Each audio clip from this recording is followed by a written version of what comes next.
adil. Dah pun paham. Berarti akad nikah, maharnya hutang, akadnya sah, tapi tidak boleh dijima. Sampai waktu nikah, akad nikah maharnya kontan, lunas, tunai atau tidak? Tunai ya, tunai ya. Ada yang ketika setelah nikah rumah tangga, terus maharnya diutang didol, usaha suaminya ada nggak? Terutama Mbak Tarto ya.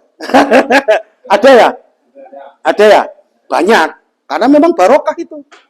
Kata Nabi, ketika usaha, terus modalnya didapat dari mahar, itu usahanya barokah. Tapi satu, wajib nyaur utang sebelum istri sampean meninggal. Ojo gur, yang penting istri saya ikhlas. Oh, ikhlas-ikhlasan nggak boleh. Utang-utang. Kecuali ada ijab kabulnya tadi.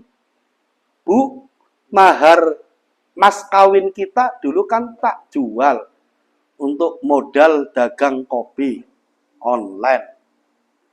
Lah kopi online-nya sampai sekarang nggak ada untung-untungnya. Duit untung 50, habis buat makan, untung lagi besok 80, habis buat bayar sekolah anak. Akhirnya nggak bisa balikin modal mahar sampean. Saya minta dibebaskan, minta diikhlaskan. Oke, saya ikhlaskan. Ada akadnya. Nggak boleh model, istri saya juga pasti ikhlas. Oh, nggak ada akadnya, nggak boleh. Ada laki-laki dan perempuan pacaran. Akhirnya sacet-sacet. Kira-kira podo ikhlasin nggak? Ikhlas nggak? Anak pacaran terus begini. Sama-sama ikhlas nggak kira-kira? Tapi zina atau tidak itu? Walaupun ikhlas apa enggak? Zina. Utang dengan istri, meskipun istrinya ikhlas, tapi nggak ada akadnya, tetap harus ada akad minta dibebasin. Oh iya, akad itu harus ijab kabul, ngomong langsung. Kaji Tarmo istrinya kerja sama dengan istri saya. Akhirnya penghasilannya istri Kaji Tarmo, penghasilannya buat beli beras, buat makan Haji Tarmo, buat makan anaknya Haji Tarmo. Kira-kira ikhlas nggak istrinya Haji Tarmo? Ikhlas. Yang dimakan anaknya Haji Tarmo beras dari penghasilan istri, hutang atau tidak? Hutang. Karena kewajiban yang ngasih makan itu Haji Tarmo. Kalau Haji Tarmo sampai sekarang belum akad ijab kabul mengikhlaskan itu, hitung dari mulai rumah tangga. Daripada nanti di Yaumul Pasar Haji Tarmo ditagih istri. Makanya ini ilmu. Saya setelah akad nikah ngomong gitu, Bu. Nanti suatu saat, karena setelah akad nikah saya belum ngerti kalau istri saya kerja. Loh benar, saya nggak ngerti. Setelah akad nikah saya nggak ngerti istri saya itu kerja, nggak ngerti. Nanti suatu saat penghasilan sampean dimakan saya, dimakan anak-anak saya minta ikhlasnya, saya minta ridhonya. Yaudah, tak ikhlasin, tak ridho. Enak akhirnya sekarang. Dia gajian berapa? Saya habiskan. Nggak enaknya kan di situ. Karena sudah ikhlas, karena sudah ridho. Enak. Ya daripada nanti saya, ya kan, di Yaumul Masar. Istri sampean loh, nuntut ke sampean bisa. Saya nyusui anak sampean sehari minta bayaran 100.000. Kali 2 tahun, anak sampean ada 8, kali 2 tahun, kali 8. Boleh. Untung istri wong Indonesia bodoh-bodoh, bukan alim-alim. Makanya kalau orang Arab itu rata-rata istri yang nyusuin orang lain. Karena nggak dosa. Yang kewajiban nyusui kan sebenarnya bukan istri. Yang ngasih nafkah kan suami kan. Istri kan cuma alat. Lah alat tersebut ketika minta ujroh, minta bayaran, sah. Makanya sampean wis beruntung sekali hidup di Indonesia. Istri gon nyuci, manut. Gon nyusui anak, manut. Ngono duwe rencana arep rabi maneh kan bodoh banget kan. Lah iya.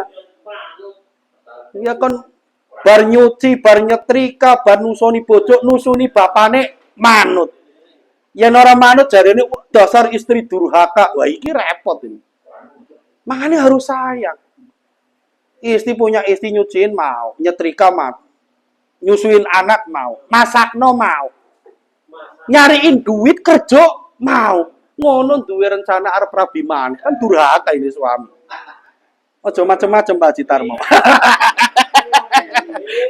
Sampean utangnya oke sama istri sampean. Hati-hati sampean. Meskipun lah ini resiko buat kita yang punya istri kerja. Ya ini sampean nggak boleh gengsi. Apapun itu penghasilan istri itu bukan punya suami loh ya. Meskipun 1.500 perak, 2.000 perak, pasti pernah kemakan sampean dan anak sampean. Ini pasti. Meskipun istri sampean ini ikhlas ridho, tapi ketika nggak ada akadnya, terhitung hutang. Kayak orang gosok. Gosok, Dwi pakai sandal saya. Nggak izin. Ini kan namanya gosok kan. Meskipun sandal saya kalau dipakai Dwi, saya ikhlas. Apa-apa. Tapi gosok. Gosok ini haram. Penghasilan istri buat beli beras, buat beli gula, buat beli kopi. Kalau jarum super enggak, saya dikasih sama ibu-ibu pengajian. Enggak. Nah, itu kan, ini hutang. Karena yang berhak ngasih nafkah zahir, susu, beras, dan lain sebagainya, itu suami. Ternyata penghasilan istri untuk makan kesehari-hariannya anak dan suami bahkan. Ini terhitung hutang. Kalau nggak ada akadnya, ini termasuk hutang. Makanya harus diakadi. Bu, selama kita rumah tangga, penghasilan sampean dimakan saya dan anak saya minta ikhlasnya, saya minta ridhonya. Wah, sampean kayak arep mati ae ngomong. Nah, memang harus ini. Harus. Wah, ini tumben amat, ini ngaji ke Pak Ustadz kok malah begini, ini ilmu sesat. Ya enggak, ya memang harus. Jangan mentang-mentang kerja di kantin SD dewe wong loro, ya kan akhirnya